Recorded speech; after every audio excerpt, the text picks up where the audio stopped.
Hello, and welcome to another episode of Solipsist Watched.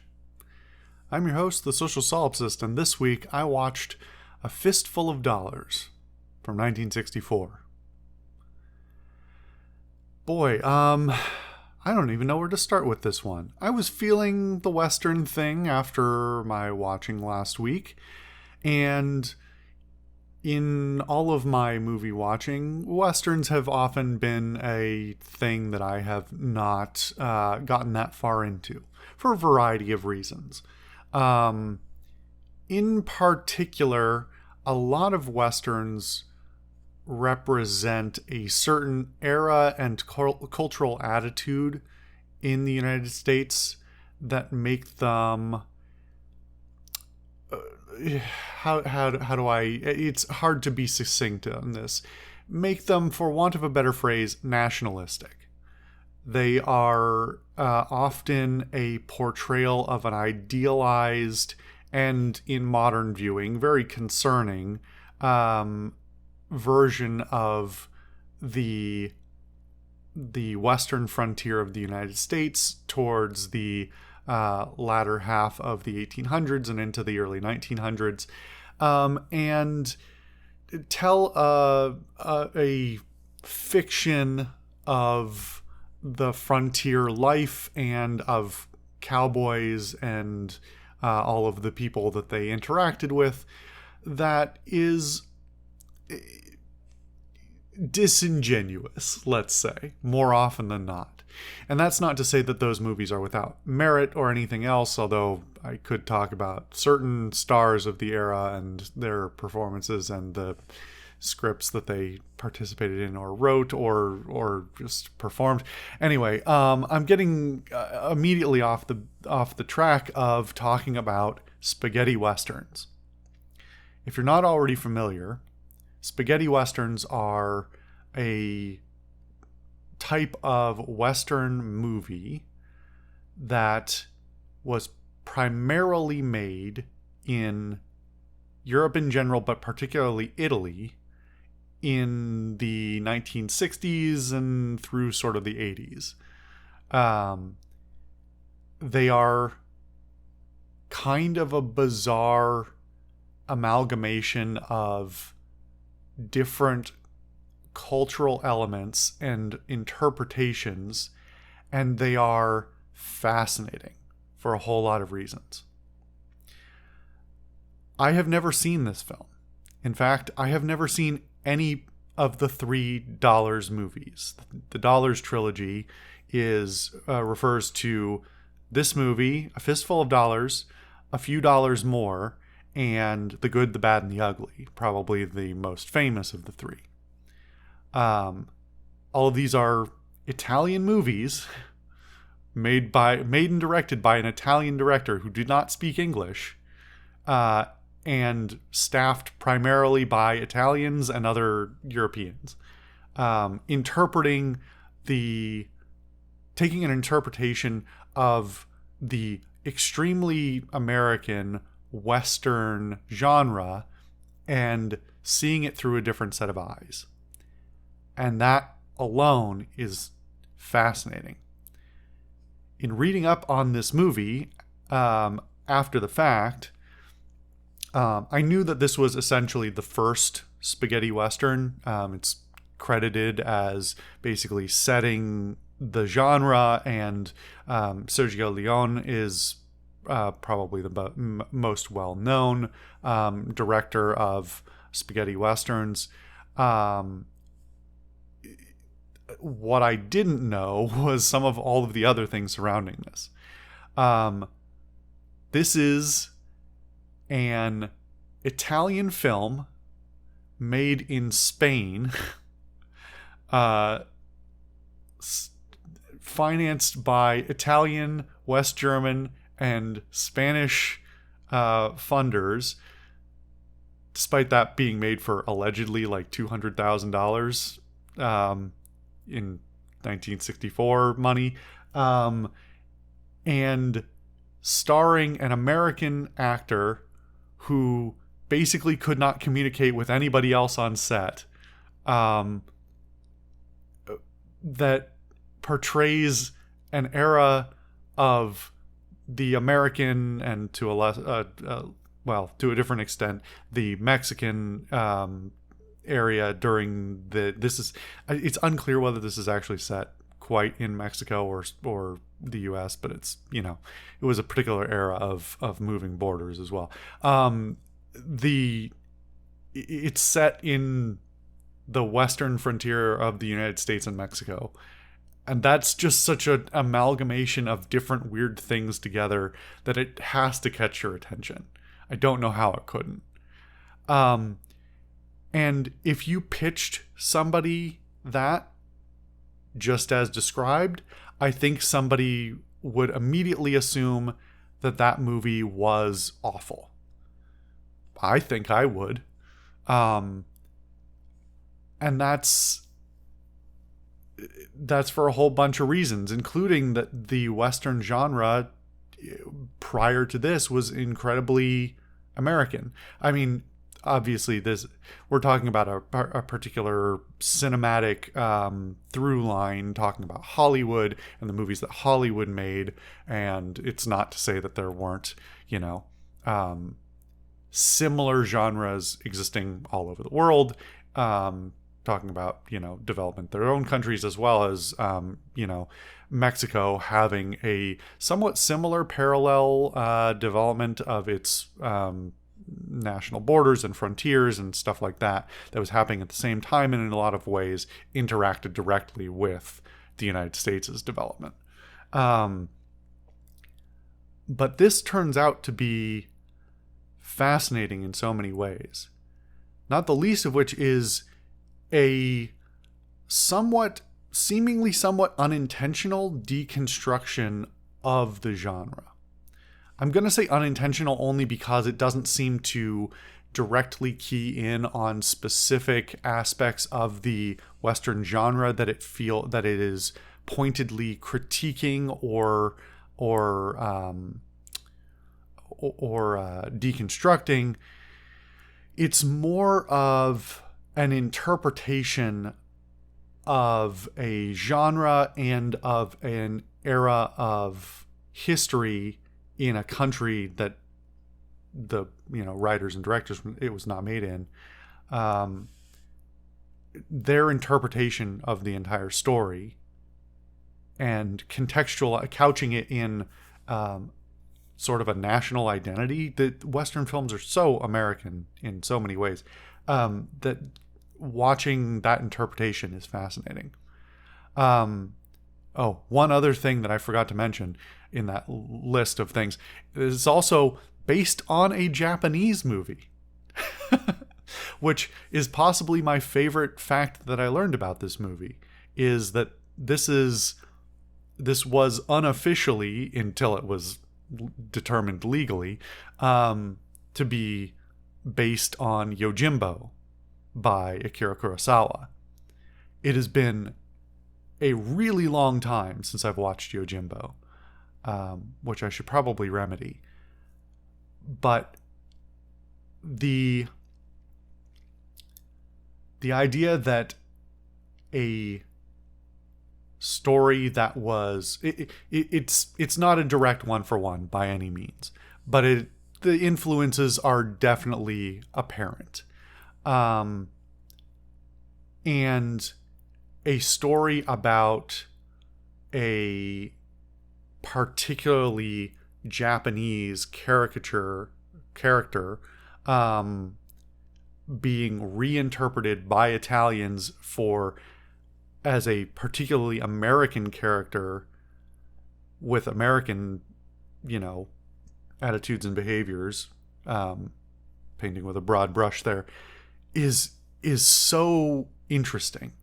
And especially comparing and contrasting the two movies and seeing how the mythology of U.S. history and the mythology of Japanese history and the similar ways in which they are critiqued, considered, and interpreted. The parallels are, I think, a lot some of the most fascinating parallels are the ones that were not intentional or couldn't have been intentional. They're just sort of what happens as what's the synthesis of taking this particularly culturally ingrained character and putting them in a situation that is a bit unusual for that. I don't know how to explain this properly without going into a deep dive on the entire like story of Yojimbo and the character therein, and the story of A Fistful of Dollars and the character therein. So I'm gonna back it up a second, and just say that I think that this turns out something that is way more than the sum of its parts and way more interesting than its pitch would suggest. The plot is fairly simple. It's even might be considered to be a traditional Western plot of a man rides into town. He senses the tensions in the town. He comes to understand the people in the town and what they are dealing with, who they are dealing with, who the factions are, and interprets his way of trying to help resolve the conflict they're in. In the meantime, getting personally invested and embroiled in the troubles of the town. But what's actually done with that is far more interesting, especially because the Western genre is particularly focused in earlier times on a very clear delineation between good and evil, black hat and white hat, the law and the criminals. The Clint Eastwood's character is very much an anti-hero, which was not completely unheard of in Westerns, but pretty unusual. And to see through this lens looking at the Western genre and saying anybody who goes around to a town they don't live in, swinging their gun around and killing people without too much care for what happens after, is not a good person. The movie never says that outright. It never even really critiques the main character for doing that outright. But it acknowledges that he is not a hero. There are people who appreciate what he is doing, but nobody puts him up on their shoulders and says, this is a good person who has saved us all. Ultimately, everybody, even those who most in favor of his actions, recognize that he is a bringer of death. And while that might reduce the overall suffering of those who live to see the next day, that he's not a hero.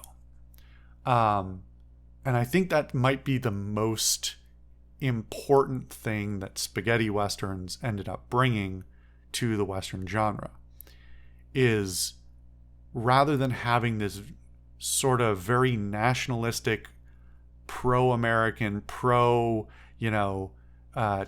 the West, Manifest Destiny viewpoint that was taken from the 1800s and imported into the cinemas of the 1900s. Rather than doing all that, it looks at the story with the types of stories that are told in Westerns and interprets them with the eyes of somebody who has none of that sort of nationalistic affinity. No need to promise that the American is the good guy. And in certain other ways, no need to promise that the the people who the American is up against are bad guys either. We could spend entirely too much time talking about the problems with Westerns and their the sheer quantity of sexism and racism and all kinds of other problems in them that is beyond just an interpretation of the history and down to just wanton cultural regression. But that's a topic that I'm not even qualified to talk about, and is entirely too large for me to try and grapple with, let alone in this video. So let me talk a little bit more about this movie in particular. Like I said, I have not seen any of the 3 movies in this trilogy. And The Good, the Bad, and the Ugly is definitely the most well known. That said, there are a couple of scenes in this movie that I've seen before and actually didn't think were from this movie. I thought they were from The Good, the Bad, and the Ugly. That's in part because Clint Eastwood, cast in this role, and then the next 3 films, and then other things he would go on to do later, became a certain kind of cultural icon in following this role, basically, and is so visually iconic, one of the most visually iconic characters and grimaces in all of American cinema history. So it's a little hard to differentiate between the movies without having seen them all. Especially now knowing what a low budget this movie was on, the output here is kind of incredible. In particular, there's no way I can not acknowledge it. The music, which is composed by Ennio Morricone, Ennio Morricone is a legend, an all-time cinema music legend, over the course of 60, 70 years, I think, of credits, basically.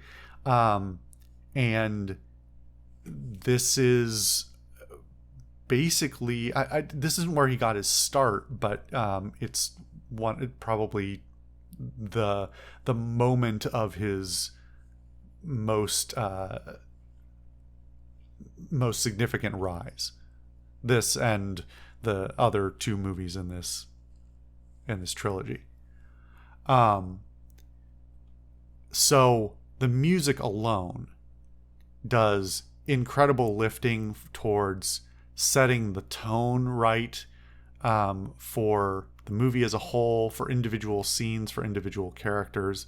I could wax poetic on why Morricone is such an incredible composer. But that's as much as the music does a lot of really good work, there's a lot else that's going on here. I talked about previously with, what was the name of that film? I can't remember. It's been ages now. That other Western film that I watched many years ago now, how this was also the era of sort of the increase in color film and the issues with implementing color film and color cameras that could handle that film, and the types of work that could be done with those cameras as the technology changed. There's a lot of really good cinematography in this film. And at times it's a little bit shaky, and at times it's a bit imperfect. And as I understand it, it's been cleaned up in the years since it was filmed, to take out, damage and flaws in the film and stuff like that. But this can be a pretty visually stunning film when it wants to. And again, I'm going to say some of that is, I would credit to Kurosawa as well, because there are some cinematic parallels that seem a little bit too similar to not have been directly inspired. But in particular, the use of very tight close-ups of faces to show the detail of somebody's expression, as well as long shots with an unmoving or distant shots with an unmoving camera, and the use of careful set dressing and color selection and lighting to paint a picture on the screen. There's a lot that goes a long way. And because this is my first time watching it and I wasn't necessarily knowing what I was getting into, I didn't want to stop and pause and like try and interpret that. But I will probably go back and rewatch this film, and you can be sure that I'll be watching more closely some of the cinematography that's going on.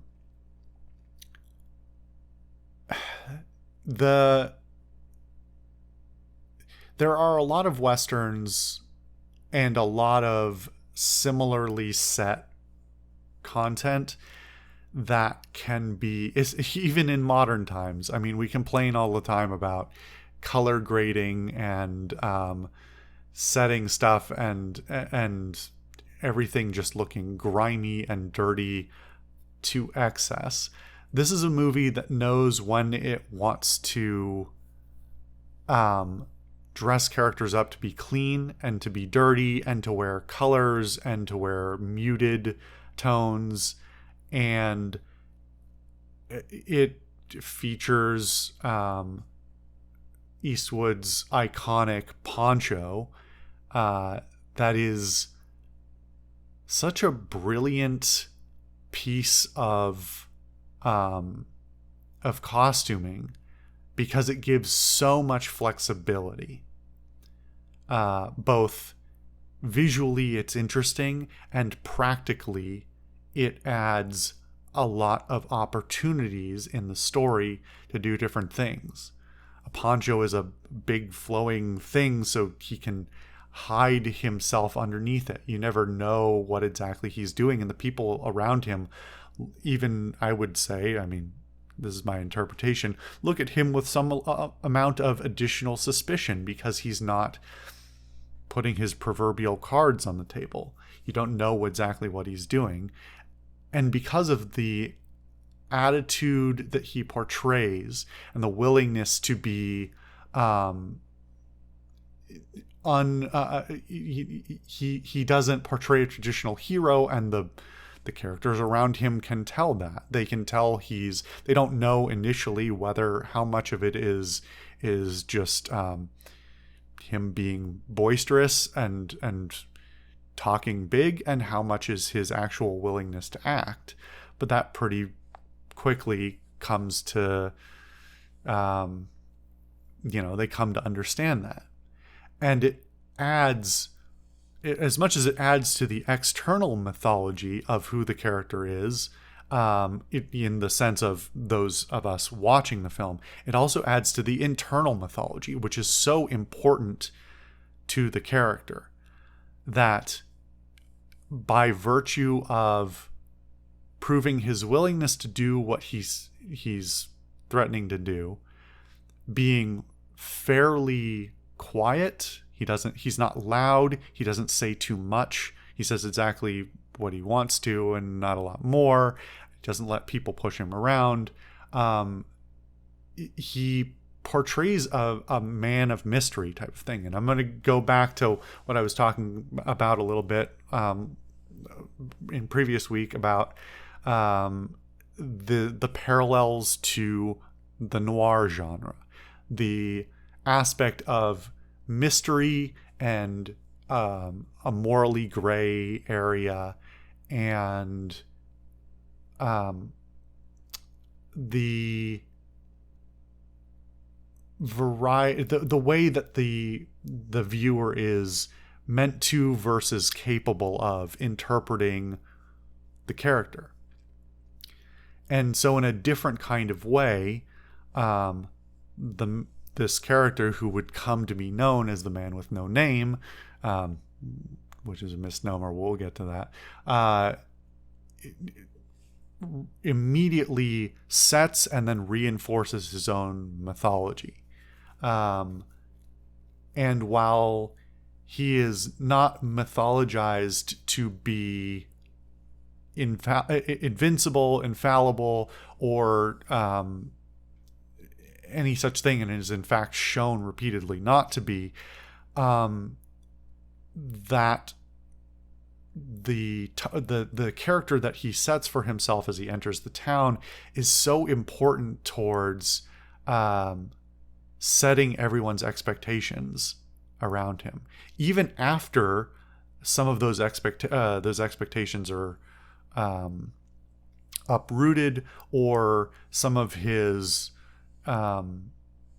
seeming, the threat of him, the mythology of him that's been set forth, even after some of that has been dispelled, the mythology is still retained. They beat him to a pulp. Well, sorry, minor spoilers. He gets beaten up, and they're still afraid of him, which says so much about the strength of a character and in a proverbial way, the strength of a character, the way that character is seen by the people around him. And it doesn't require a huge amount of depth of character. It requires, well, in particular, it requires an actor who is capable of portraying them in a certain way. Apparently, the Italian dub of the film is also very odd, because the Italian voice actor who dubbed Eastwood plays the character completely differently. Just kind of a fascinating tidbit. I don't know if I'd ever watch to find out, but it's interesting. I'm going to go off on this isn't a tangent. I mean, it's a tangent in not talking about the movie directly, but still talking about the movie directly. The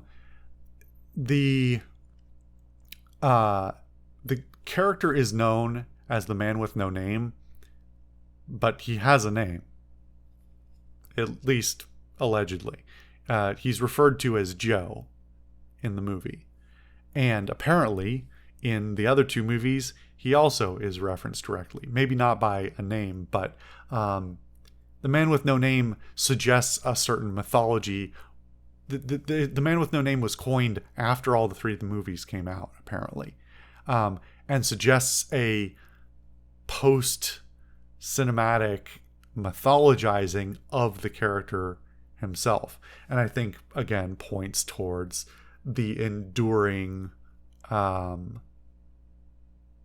the endurance of the character, the how culturally relevant the character was and continues to be to a certain extent.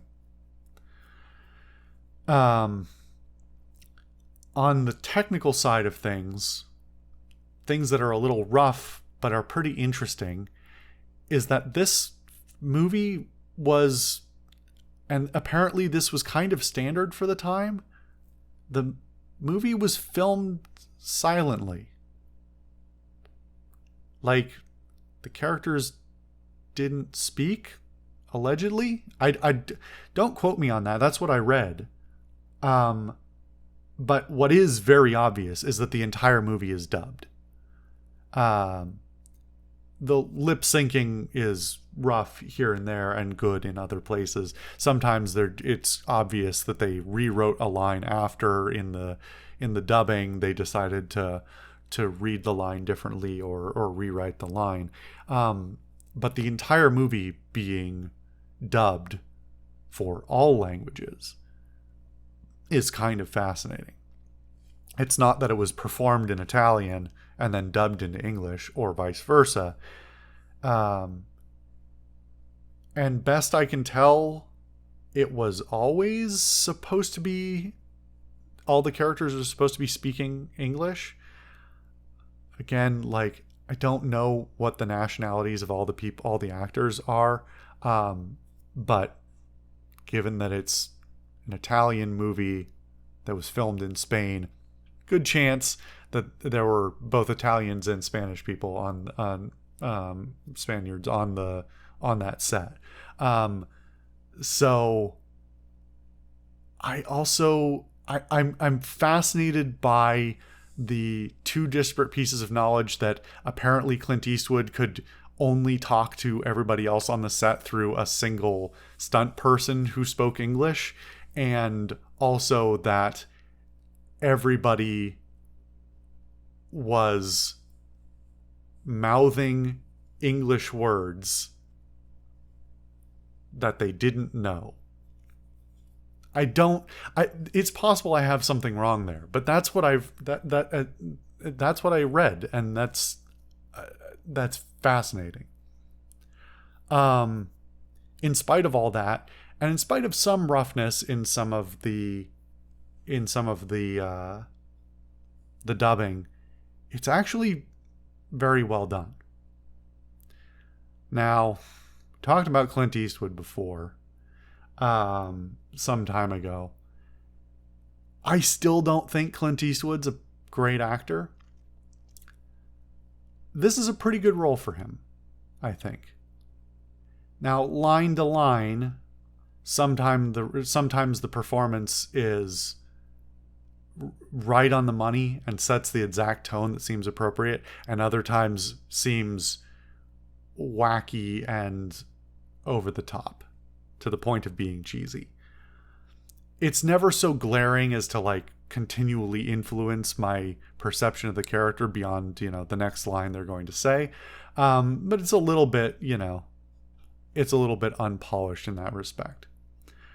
And apparently Eastwood had somewhat not insubstantial influence on the script as it was delivered. Like, he would make suggestions or changes of his own. And apparently in the latter two films, he insisted on, a certain interpretation of the character that was even quieter, said even less, in order to retain that certain mystery to him, which again I find really interesting. I know that Eastwood had a career before this. I think he was mostly in TV, playing in westerns as a good guy. I've never seen any of them. And the cultural image that almost everyone I know has of Clint Eastwood is the grizzled, grumpy old man. And, well, there was a particular political stunt he pulled, but the cinematic view of him is a grizzled, grumpy old man who never smiles, always seems to be angry, or at least, not taking anybody's shit. And I think basically after this, that's when that was pretty well cemented for him. I'm not a connoisseur of his movies, if you can't tell, so I don't know. There may be more nuance in there. But his performance is sort of, it's very good in some respects and bumpy in others. I think he's kind of an okay actor. A lot of the other performances, I think, are really good, especially in their contrasts to his character. There are a surprising number and density of characters who play off of him in almost sidekicky kind of ways. And I think it makes for a great contrast, at least for a certain type of film. I think in a film with less character dynamics going on around the main character, that might come off as cheesy and hokey to the point of seeming like something out of, kids westerns like The Lone Ranger or something like that. But I think it balances really well in this film. And the characters, for all of their sometimes over-the-top acting and wackiness, work really well as a contrast to his deeply serious character. I don't know. I think that's more or less covers most of my bases in terms of talking about my view of it. I think it's very strong. And even, it feels like a much longer film than it is as well. It's I think an hour and 40 minutes or something like that. It feels substantially longer, but also without feeling like it drones on too long or that it is too cramped with beats. But it has a surprising amount of scenes that feel very slow and patient in a good way, while also having a density of events, and a complexity to the subtleties of the narrative that makes it feel like a more substantial film in terms of length. That's always something interesting to me is when any movie feels longer than it feels like it takes up more space temporally than it actually does. Anyway, I think I could ramble on more about this film for longer, but I will avoid that.